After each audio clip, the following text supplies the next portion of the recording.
يا أيها النبي إنا أرسلناك شاهدا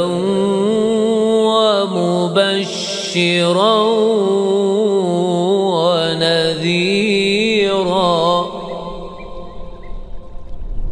وداعيا إلى الله بإذنه وسراجا منيرا وبشر المؤمنين بأن لهم من الله فضلا كبيرا.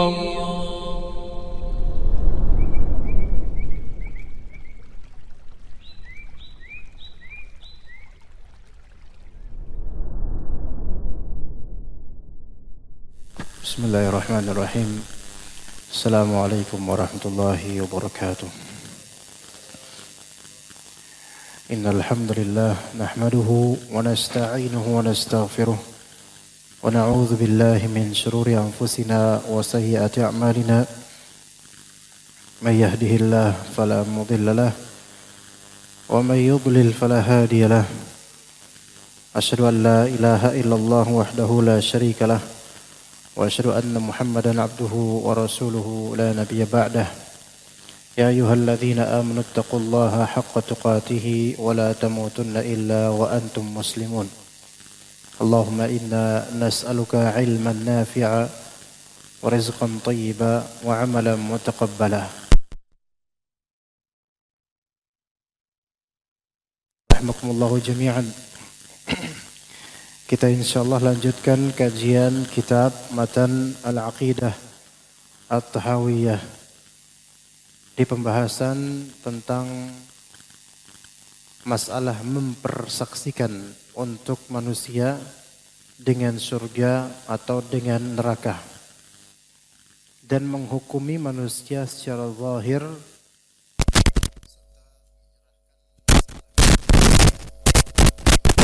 Allah Subhanahu wa taala. Pembahasan pertama, asy-syahadah lil insan bil jannati wan aw bin nar. Hukum mempersaksikan orang tentang surganya dia atau nerakanya dia. Kata Abu Ja'far At-Tahawi rahimahullah, wala nunazzilu ahadan minhum jannatan wala nara. Kita tidak mengatakan tentang seorang dari muslim bagaimana kelak nantinya dia di surga atau neraka. Yaitu kita tidak boleh mengatakan secara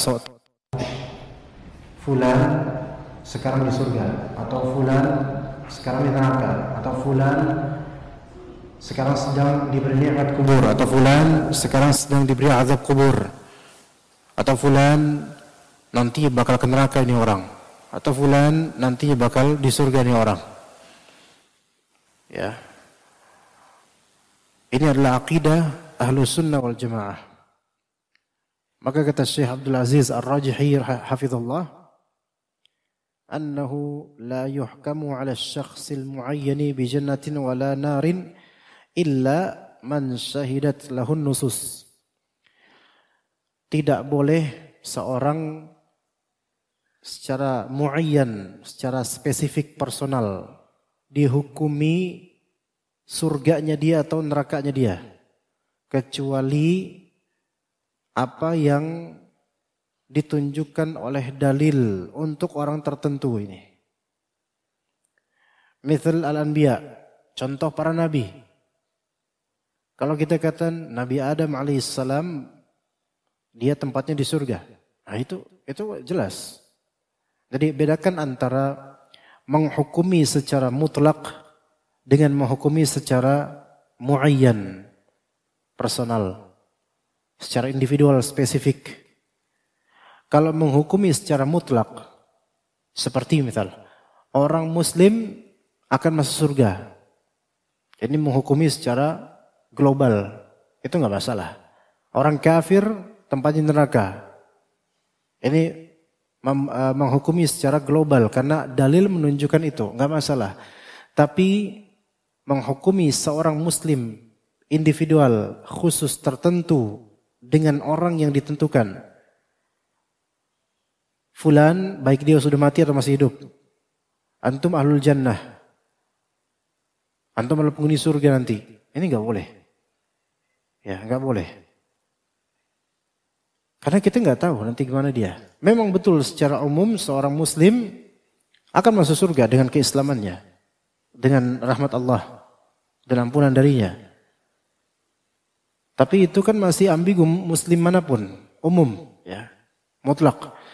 Tapi secara person, orang khusus itu nggak boleh kita katakan dia masuk surga atau neraka nanti, kecuali kalau memang ada dalil spesifik untuk orang ini.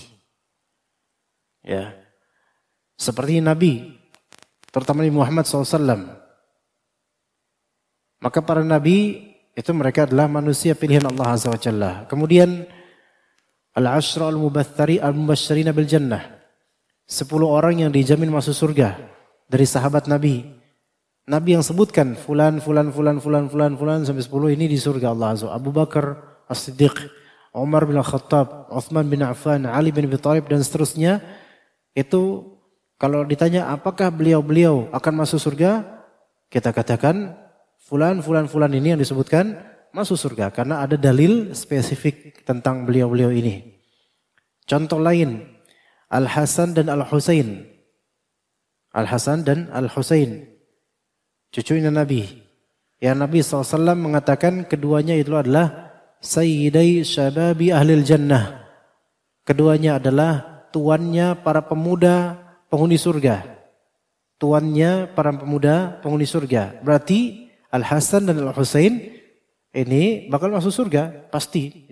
Karena Nabi yang mengabarkan itu. Mungkin kita bertanya, bukankah orang yang masuk surga itu nanti mereka akan dikondisikan usianya itu seperti usia orang berusia 33 tahun. Ya. Lalu bagaimana kok Al-Hasan Al-Husain jadi tuannya para pemuda ahli surga? Wallahu alam. Ya, apakah di kategori pemuda, yaitu orang yang wafat dalam keadaan muda, pemuda ya, sehingga nanti mereka akan dikomandoi dan dikepalai oleh Al-Hasan dan Al-Husain? Atau mungkin tampilannya di surga nanti seperti pemuda, tapi rata-rata tampilan, mazhar dan bentuk para penghuni surga itu akan muda-muda. Muda di sini bukan sangat muda banget, bukan, tetapi usia prima. Maka sebagian ulama mengatakan usia 30-an itu usia yang prima. 33 itu prima. Usia 40 usia peringatan. Karena mulai kena asam urat kan gitu. Mulai ubanan, bahkan ubanan bisa usia 30, tetapi 30 ini masih prima. Ya. Sampai ada seorang nenek tua berkata kepada Nabi SAW, "Ya Rasulullah, apakah saya akan masuk surga?" Nabi mengatakan, di surga tidak ada nenek-nenek. Maksudnya nggak ada orang tua. Tapi maksudnya bukan berarti orang meninggal dalam keadaan tua nggak masuk surga. Enggak, tetapi di surga nanti semua manusia akan dikondisikan seperti pemuda gitu loh. Ya ala kulli hal. Al-Hasan Al-Husain kemungkinan di sini maksudnya adalah akan menjadi tuannya manusia atau hamba-hamba Allah yang wafat di usia muda. Ya, kemudian Umithul Bilal bin Rabah. Karena Nabi SAW mempersaksikan Bilal di surga. Ingat hadis tentang salat sunnah setelah wudu. Rasulullah SAW bilang, "Ya Bilal, saya mendengar derap langkah bakiak kamu, derap langkah sendal kamu di surga. Amalan apa wahai Bilal yang kamu lakukan sehingga kamu bisa masuk surga itu?" Maka kata Bilal, "Ya Rasulullah, saya itu tidaklah berwudu melainkan saya pasti salat setelahnya."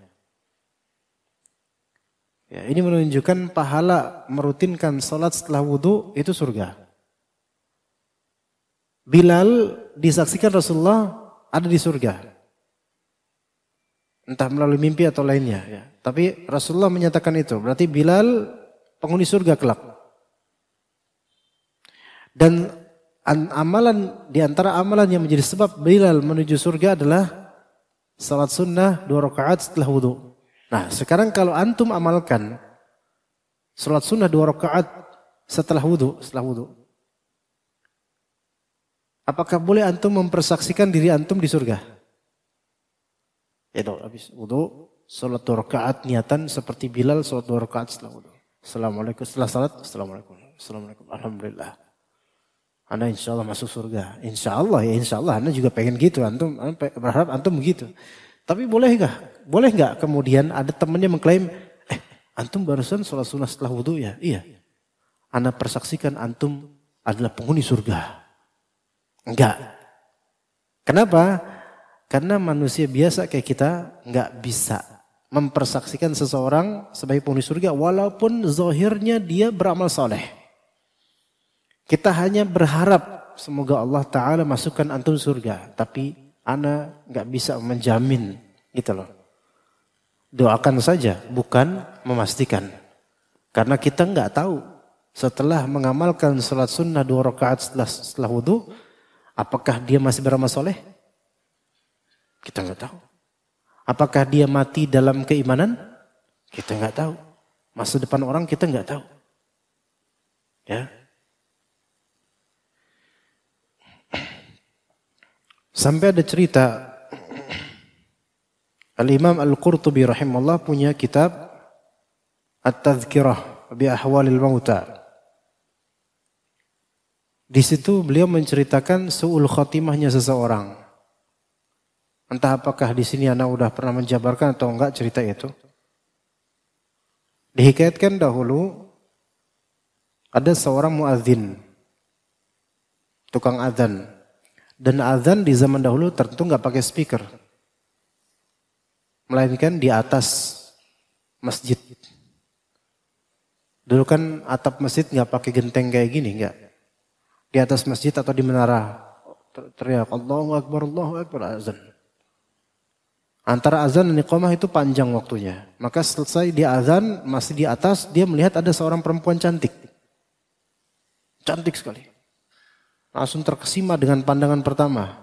Hati-hati dengan pandangan pertama ya. Maka kemudian dia pun turun dari atap masjid menuju bawah dan menemui perempuan tersebut. Dan menyatakan cintanya. Lebih tepatnya menyatakan nafsunya gitu ya. Kemudian perempuan itu bilang, orang kayak kamu tuh gak mungkin bisa nikah sama saya. Loh kenapa? Kata perempuan itu. Saya Nasrani, bukan Muslimah. Saya Nasraniyah, Kristen agama saya. Kalau emang kamu mau sama saya, dulu kan zaman dulu nikah itu lebih mudah daripada sekarang. Karena dulu zaman-zaman ratusan tahun lalu, nikah nggak harus bawa mobil beberapa macam dengan tulisan besan ini, lamaran ini, lampu hazard dinyalain, bikin macet jalan, enggak, dulu enggak itu. Seserahan lebih banyak daripada gaji bulanan, enggak mesti. Dulu lebih mudah. Kamu enggak bisa menikahi saya karena kamu Muslim, tukang azan pula. Saya mah Nasrani, mana mau saya sama kamu? Dan mana sah nikah kita, enggak mau. Mungkin secara Islam sah nikahnya sebenarnya kalau dia Muslim. Maka langsung dia bilang, enggak, ya aku akan ke agamamu. Demi cintanya gitu. Aku akan ke agamamu. Ya udah kalau gitu yuk ke rumah saya. Ketemu bapak saya. Ke rumah. Murtad dia. Itu masih jeda antara azan dan iqamah dan dia yang azan. Murtad seketika. Subhanallah. Kemudian dia ke rumah orang tuanya. Dan berbincang dengan keluarganya. Karena sudah merasa dekat, karena orang ini rela menggadaikan dan mengorbankan agamanya demi putrinya, maka bapaknya merasa dekat. Kemudian bapaknya nyuruh, Jang, kamu tolong Ini di Spanyol, di Ujang itu Sunda ya. Ini di Al-Qurtubi itu orang Andalusia ya, Spanyol zaman dulu. Atau panggilannya Ujang atau Acong atau apa nggak tahu lah. Ya pokoknya kamu tolong Asep. Kamu tolong naik ke atas, ambil barang di atas. Karena apa? Bapaknya ini kan ngelihat ini si pemuda ini udah biasa azan. Berarti udah sering ke rooftop gitu loh. Jago manjat, jago ke atas lah gitu. Karena azannya dulu itu di atas. Supaya kedengeran, gak ada speaker. Tolong ambilin sesuatu di atas. Maka ya namanya orang, calon mertua, calon mantu pasti mencari, pasti melakukan the best gitu loh. Akhirnya gercep langsung naik ke atas. Qaddarullah, mungkin ada bagian tangga yang putus atau gimana, jatuhlah si Kasep itu. Jatuh, gedebuk, mati. Dalam keadaan murtad. Dan itu matinya di waktu apa? Antara azan dan iqamah dan dia yang azan. Lihat, dalam waktu singkat. Padahal amalan zahirnya amalan soleh. Muadzin itu dalam mazhab Hanbali, muadzin itu lebih afdal tingkatannya daripada imam.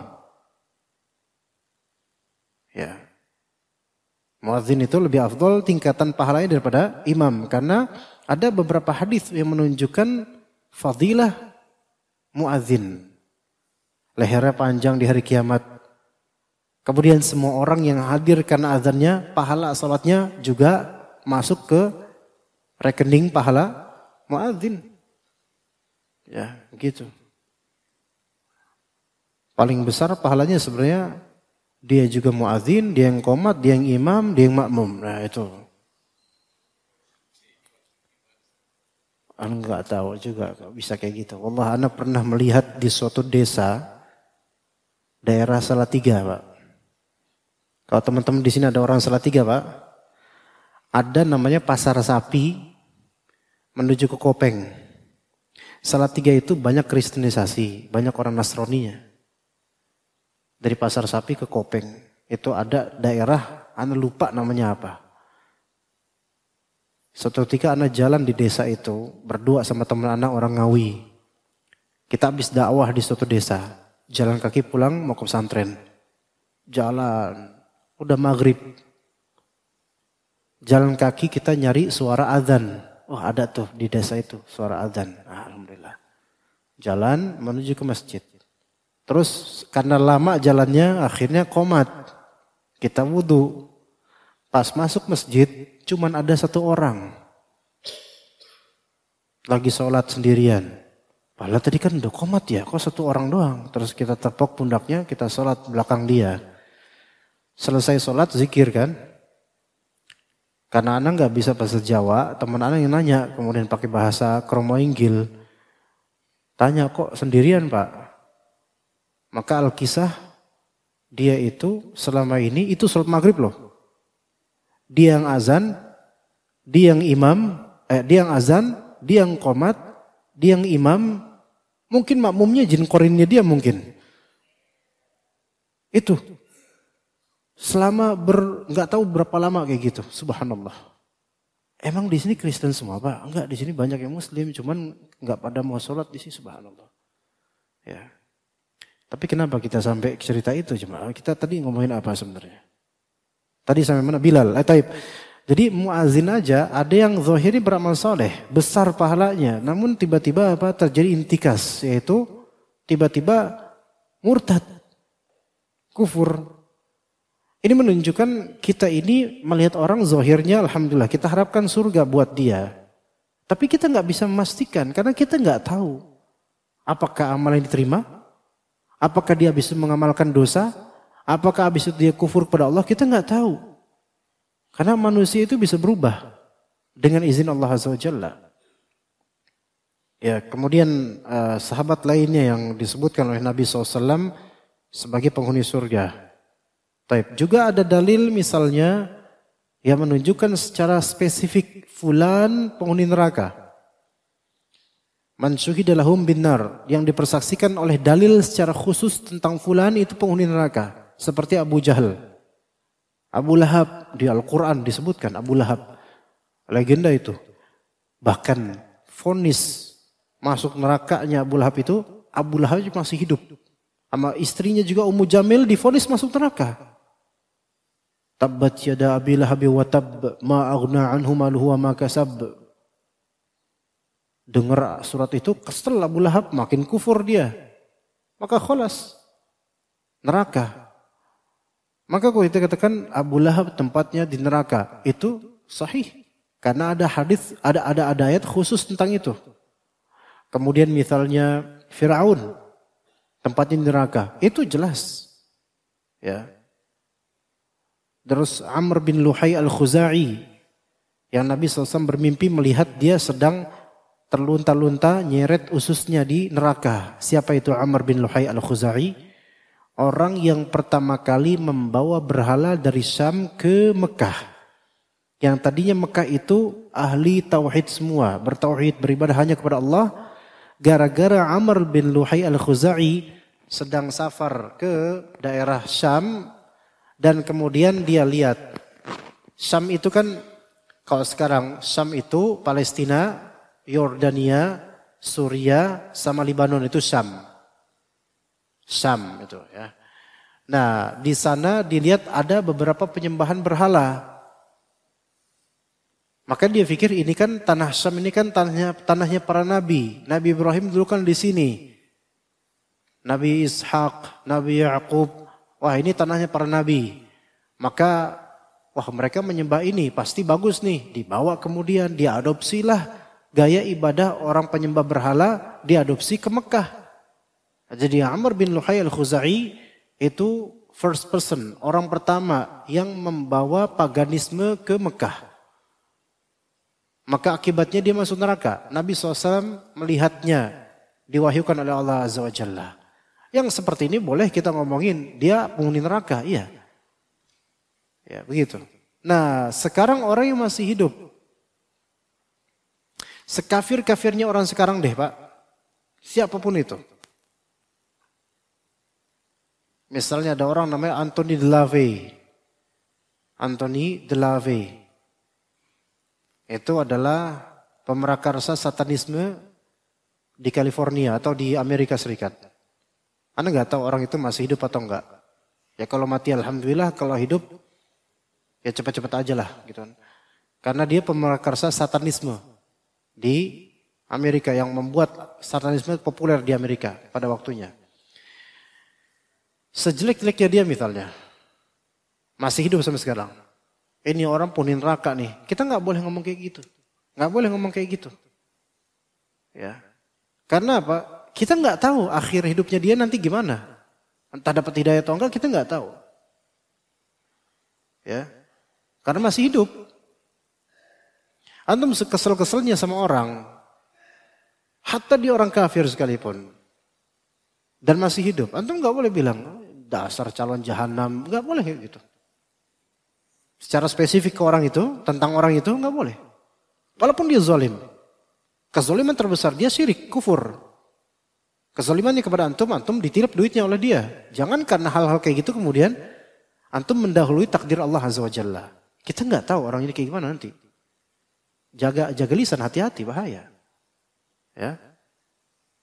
Ya bagus-bagus kalau antum doain supaya dia taubat dan dapat hidayah, itu lebih afdal daripada memvonis langsung neraka ke orang ini. Tapi ingat, bedakan antara kita memvonis seseorang dengan neraka dengan kita memvonis amalan dengan amalan penghuni neraka, itu beda hal. Misal kita katakan, ya akhi, saudara kita, jangan melakukan hal ini amalan bid'ah. Ini nggak ada dalam Islam, nggak boleh melakukan ini. Kata Nabi, bid'ah itu sesat itu tempatnya neraka. Itu bukan berarti kita mengatakan antum di neraka, beda Pak. Beda. Kayak misalnya antum ngomong ke rekan kerja di Antam ini, Mas, antum jangan kayak gini Mas. Ini kalau ketahuan bos, antum bisa disomasi, bisa dipecat, bahkan bisa di blacklist namanya di perusahaan-perusahaan Mas. Misalnya gitu. Apakah itu berarti antum menyatakan fulan sudah dipecat? Enggak. Cuman antum terancam dipecat kalau ketahuan kayak gini, gitu loh. Jadi bedakan antara memvonis orang dengan katakan antum tepatnya di neraka, antum di surga, dengan mengatakan ini amalan salah, ini amalan penghuni neraka, jangan lakukan ini. Ini nggak masalah ngomong kayak gini mah. Ada seseorang atau satu kelompok orang di tepi jalan misalnya lagi main gaple tapi sambil bayar, judi, ada bayarannya, judi, dan juga minum pula. Maka kemudian kita bilang, ya akhi, antum nggak boleh kayak gini. Ini amalan penghuni jahanam, penghuni neraka. Apakah itu berarti antum mempersaksikan mereka adalah penghuni neraka semua? Enggak.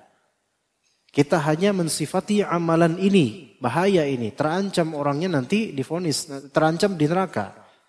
Begitu. Beda dengan mengatakan orang lagi pada main judi kita bilang kalian itu para calon penghuni neraka. Nauzubillah. Enggak boleh ngomong kayak gitu. Ya, kita hanya memperingatkan, bukan memvonis orang di masa depannya di akhirat. Itu harus dibedakan.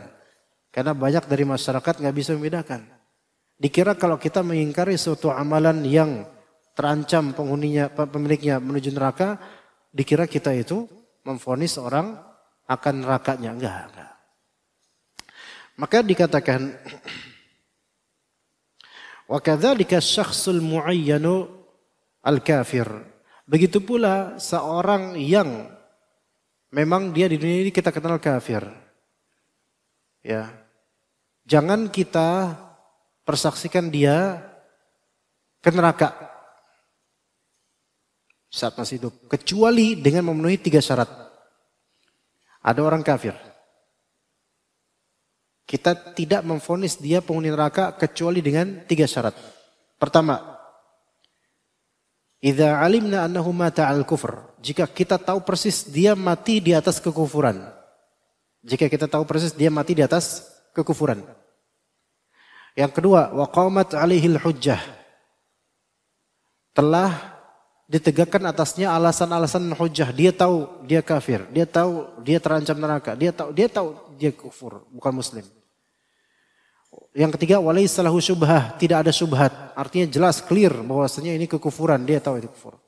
Dan dia mati di atas kekufuran itu. Maka khalas, yang seperti ini setelah matinya dia boleh kita katakan ini orang penghuni neraka karena kafir. Contoh ya. Orang yang antum kenal dukun. Dan antum kenal dukun dan dia memproklamirkan dirinya dukun.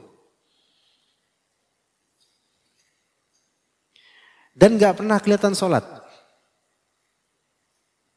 Bahkan mengucapkan kalimat-kalimat menunjukkan Islam, keislaman itu gak pernah. Tapi giliran terpojok ngakunya, saya orang Islam. Cuman saya Islam tradisional gitu. Saya juga Islam kok gitu. Allah itu yang ana langsung berdebat dengan dukun langsung, dukun. Dia mengklaim kami juga Islam kok gitu. Dukunnya sepasang suami istri. Karena ana sedikit ada perseteruan sama dukun juga. Aku Islam. Padahal kita bicara dengan bahasa Indonesia dengan mengatakan kita mempertimbangkan maslahat dan madarat. Itu aja, dukun itu aja udah gak suka dengan kalimat itu. Kalimat maslahat dan madarat. Gak usah pakai bahasa-bahasa gitulah kata dukun. Duh. Padahal kita cuma ngomong apa? Kita harus mempertimbangkan maslahat dan madarat. Bahasa yang sebenarnya bahasa biasa. Itu ngomong kayak kita bicara gitu aja, itu udah gak suka gitu dukun itu. Sampai teman-teman bilang, loh katanya kan kalian orang Islam. Masa bahasa gini anti? Enggak, kami gak biasa aja dengan bahasa itu. Baru kita ngomong lafal yang berasal dari bahasa Arab maslahat dan madarat. Itu udah mungkin gak suka dia. Apalagi kalau anda baca ayat kursi, mungkin maunya keluar itu. Padahal baru apa? Maslahat madarat. Subhanallah. Gak pernah sholat. Ngakunya Islam. Kata Nabi apa? Siapa yang kalian lihat, dia bersyahadat, dia sholat seperti sholatnya kita, dia menghadap kiblat kita itu ke Ka'bah, maka ketahuilah dia itu muslim. Hukumi muslim. Namun kalau zahirnya orang ini jelas dia berdukun, maksudnya dia adalah dukun. Dan dia menampakkan perdukunnya di media sosial dengan ritual-ritualnya. Dan dia menyebutkan masalah sihir, santet, dendam. Kemudian ingin mencelakai orang. Kemudian juga kalimat-kalimat yang menunjukkan jelas dia itu dukun. Dan memajang foto-foto yang menunjukkan bahwa saya didukun. Seperti foto Nyi Kidul, Cikidul. Ya. Dan semisalnya. Ya. Maka ini kan dia musyrik. Dan menampakkan perdukunan itu musyrik.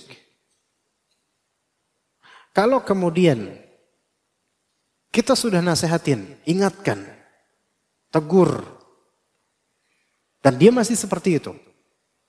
Kemudian suatu saat mati, entah apa sebabnya, mati. Yang kita tahu matinya dia di atas masih di perdukunan yang tidak bertaubat dengannya, maka khulas musyrik. Sebagian dari ulama Ahlus Sunnah mengatakan yang seperti ini, karena kita tahu persis dia mati di atas kekufuran, kita tidak hukumi dia muslim, kita hukumi dia kafir di atas kekufurannya, dan tidak apa-apa untuk divonis dia akan masuk neraka karena kekufurannya. Walaupun sebagian ulama Ahlus Sunnah lainnya mengatakan tidak. Walaupun kita tahu dia mati dalam kekafiran atau kemusyrikan, itu serahkan aja kepada Allah. Ini dua pendapat dalam mazhab Ahlus Sunnah wal Jamaah. Ya. Apalagi yang jelas-jelas KTP-nya udah jelas. Yahudi misalnya, enggak ada di sini Yahudi. Nasrani misalnya, Kristen. Mati di atas Kristen dan enggak taubat darinya, maka khulas. Ini penghuni Jahannam pada akhirnya. Ya, tidak bisa diharapkan kebaikan untuk akhiratnya karena mati di atas kekufuran. Begitu juga dengan orang yang gak pernah sholat. Gak pernah sholat. Ada di antara keluarga, anak punya keluarga. Dulunya sholat sekali-kali, namun karena didikan salah ya. Akhirnya sering kegoda, kepancing oleh jin dan seterusnya. Anak ruqyah gak mempan dan seterusnya. Qadarullah kemudian gak sholat. Anak ajak sholat. Gak mau. Sampai suatu ketika kita safar bareng keluarga, semua ke masjid di rest area, kemudian dia anak ajak sholat. Ayo sholat ang, sholat. Terus ngeliatin masjid aja dari parkir ngeliatin masjid aja. Sudah 2 tahun katanya. 2 tahun apa? 2 tahun gak pernah. 2 tahun gak pernah sholat katanya. Iya gak pernah sholat. Ayo sekarang lah. Ayo, enggak mau sholat. Enggak mau. Ya. Dan mencandu rokok. Jumlah batang rokok yang dihabiskan sehari lebih banyak daripada jumlah rakaat sholat sehari. Banyak. Anda ajak sholat, ayo sholat. Enggak. Di mobil Anda setelin tentang kematian. Berapa bulan kemudian mati itu. Bukan karena di setel itu. Anda ingatkan gitu loh. Jangan sampai sebelum wafat enggak sholat gitu loh. Maksudnya gitu. Pas di setel kajiannya Ustadz Abu Haidar As-Sundawi kan orang Sunda. Biar matching lah gitulah. Adalah kena lah gitu barangkali dapat hidayah gitu. Minta ganti. Tolong gantilah sama tema lain gitu. Ya subhanallah. Tapi tetap kita pakai itu supaya dengar. Qadarullah berapa bulan kemudian wafat. Anda tahu kondisinya. Anda pribadi tahu kondisinya. Enggak sholat. Di atas kekufuran. Maka walaupun anak bantu prosesi keluarga untuk mengurus jenazah, anak bantu. Karena ini keluarga bagaimanapun juga gitu kan. Tapi anak enggak sholatin. Anak enggak ziarah kuburnya. Anak enggak sholatin. Anak pribadi enggak sholatin. Dan anak kasih tahu di keluarga yang percaya sama anak, jangan sholatin karena itu dia di atas kekufuran. Itu keluarga loh Pak. Dan anak tahu enggak sholat. Dan dia cerita, diri enggak pernah mau sholat. Gitu. Tapi kalau antum dalam kondisi seperti ini ikhwan, antum enggak boleh sholatin. Karena antum tahu dia enggak pernah sholat sama sekali. Karena pengakuannya jelas-jelas. Nah, lalu bagaimana sikap kita ke masyarakat? Kan kita tahu keadaan dia. Apakah kemudian kita cegah orang untuk jangan sholatin dia? Enggak. Biarkan orang mensolati dia. Karena orang enggak tahu keadaan dia. Orang hanya melihat dia dari keluarga muslim, zahirnya muslim, KTP muslim, ya udah. Biarkan orang sholat, jangan sholatin saudara saya. Dia kafir, itu malah justru menjadi fitnah. Gitu Pak, kalau ke depannya kayak gitu. Ketika punya keluarga atau saudara atau siapa yang murtad atau kafir atau gimana. Dan orang-orang taunya ini muslim. Maka biarkan orang-orang menghukumi secara zahir. Kecuali kalau dia ini menyebarkan info tentang dirinya, saya telah keluar dari Islam, maka na'udzubillah min dzalik. Maka orang enggak ada yang tahu, enggak boleh ada yang mensolatinya. Begitu. Ya, na'udzubillah min dzalik. Dan penyebab meninggalkan salat ikhwan, didikan. Ya, didikan dari orang tua yang sejak kecil tidak mengajari salat dan tidak menyadarkan anak untuk sholat. Akhirnya gedenya hidup sia-sia, agama disia-siakan. Na'udzubillah min dzalik. Maka siapa yang meninggalkan sholat secara total, maka dia bukan muslim. Dan wajib bagi kita mengingatkan, ingetin terus. Kalau dia wafat dalam keadaan memang gak pernah sholat, kita yang tahu kondisi dia, gak boleh kita sholatin. Gak boleh kita sholatin. Tapi nggak boleh juga kita memprovokasi orang untuk tidak mensolatinya. Karena itu menimbulkan fitnah lebih besar. Taib. Kaman mata wa huwa ya'budul asnam. Seperti orang yang mati dalam keadaan dia itu penyembah berhala. Wa qad ulima anna hadha wathan fa asarra ala ibadatih. Orang pada tahu bahwa saya ini berhala. Dan tetap beribadah atau menyembahnya. Fahadha kafirun. Ini jelas kafir. Dan ini adalah akidah ahlu sunnah wal jamaah dalam masalah ini. Berlawanan dengan ahlu sunnah yaitu al-khawarij dan mu'tazilah. Orang-orang khawarij, mereka itu memvonis pelaku dosa besar dengan vonis kafir. Dan masuk neraka.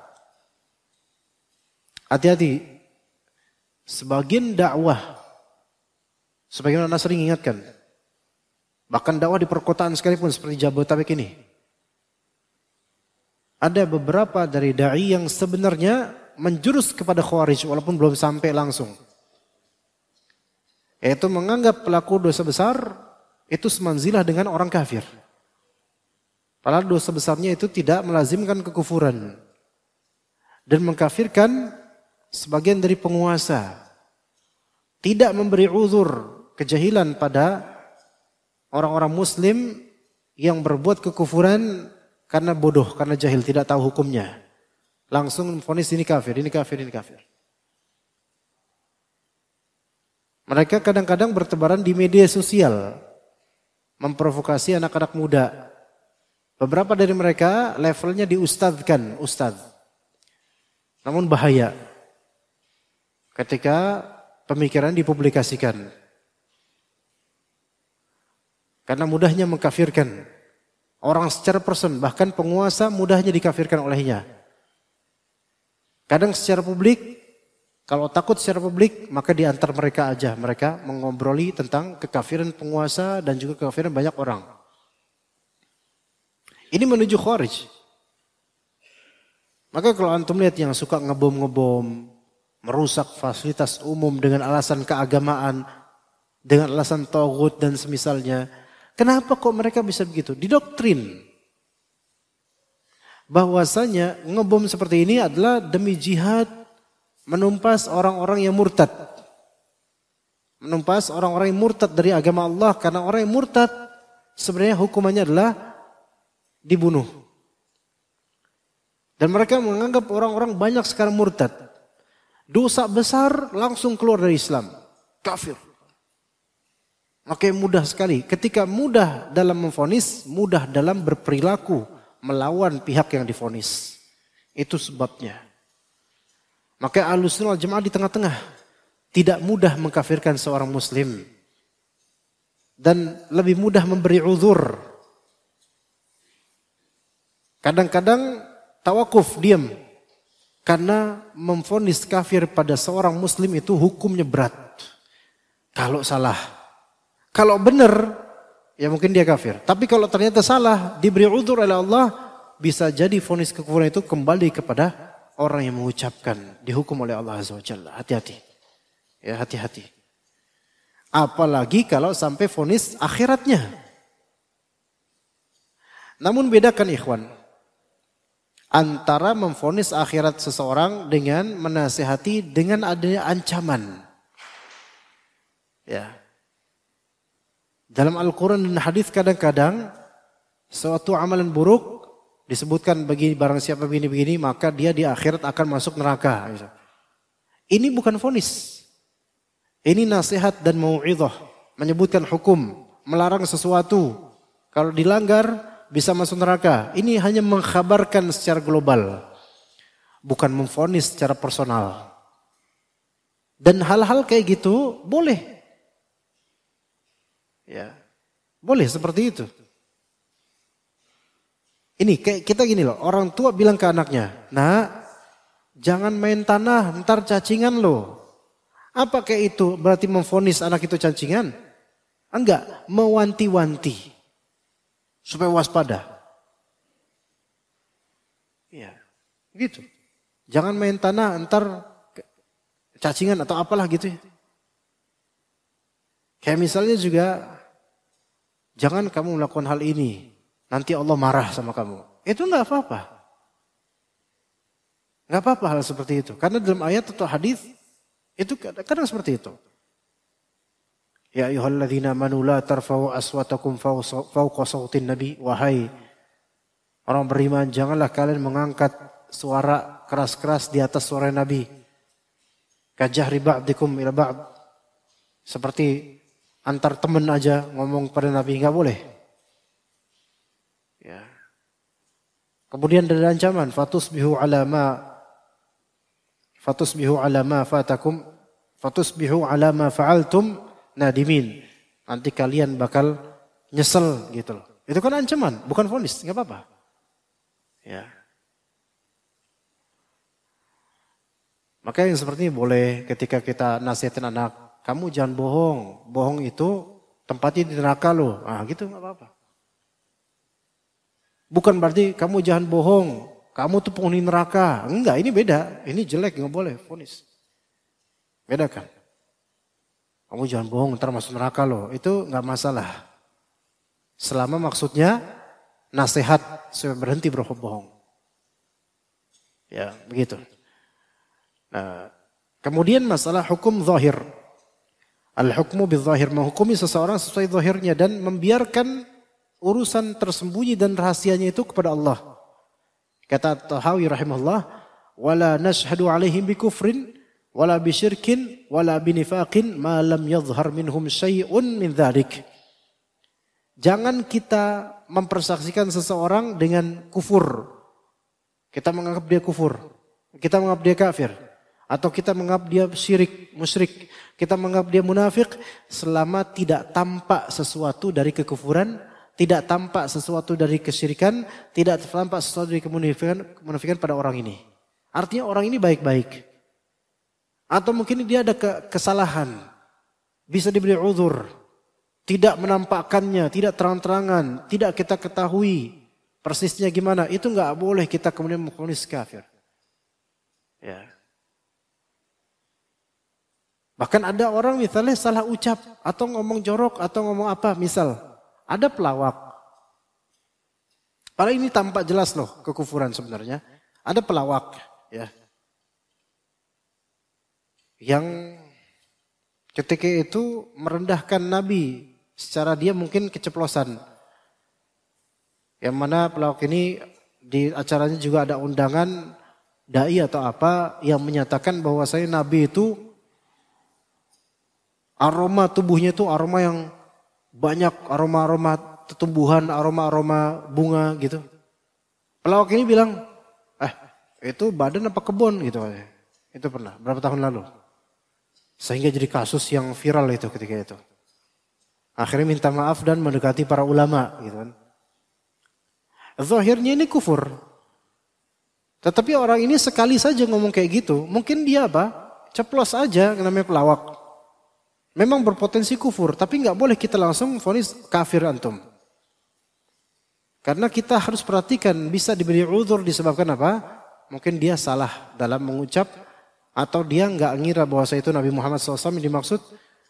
Maka mudah-mudahan Allah maafkan. Tapi akhirnya bertaubat alhamdulillah. Maka kholas selesai urusan. Nah, kita melihat orang dari zahirnya. Jangan kita korek-korek rahasia-rahasia dia. Dengan alasan saya pengen menilai orang ini. Antum siapa? Gitu loh. Maka dikatakan wa nadharu sarairahum ilallah. Kita tinggalkan rahasia-rahasianya. Udah urusan dia sama Allah. Gak usah kita mentang-mentang mungkin belajar psikologi. Kemudian kita ngelihat pas ngobrol sama dia ngelihat matanya. Ini kadzab ini orang ini. Bohong, pendusta, dajjal ini orang ini. Saya tahu dari matanya. Antum apa? HRD? Enggak, saya pegawai biasa. Ya udah gak usah ngapain antum kayak gitu. Ya seperti itu.